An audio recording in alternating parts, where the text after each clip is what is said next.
He can't fight as Tony Abbott fought. He can't give these simple policy vows of stopping boats or cutting the carbon tax because they don't have the policies. Let's be honest here.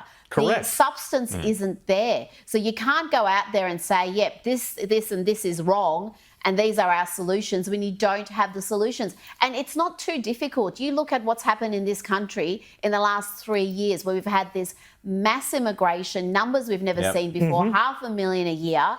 You just come out and you point to the problems that's caused, not just the housing issue, but all sorts of other societal and economic issues.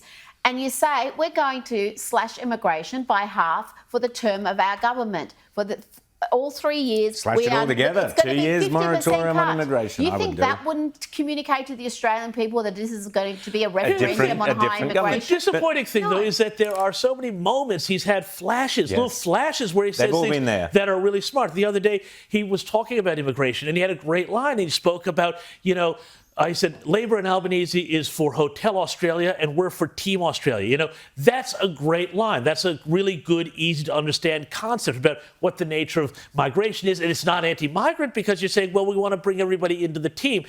These sorts of flashes, though, they get smothered by these sort of endless attempts to stay triangulated within, between the Sydney Morning Herald and the ABC and not try and offend anybody. And this is the thing. It's like you're not going to win from opposition if you don't have a good... This is the thing I said at the start of this campaign.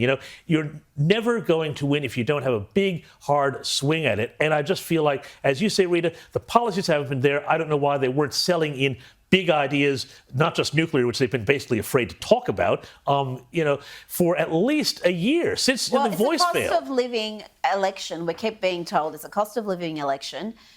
Energy is a huge part of that, not just for every household, but for industry and it's an inflationary issue as well. Where are there solutions for that before nuclear comes into play in the 2030s? There's been nothing. There's been nothing about we are going to be focusing on cheap, reliable sources of energy as opposed to being preoccupied with emission targets, as has been the way. The huge mistake they made was not pulling out of Paris. It would have been so easy. But the basic lesson here, we've been saying it on this program for years now, you go woke, you go broke.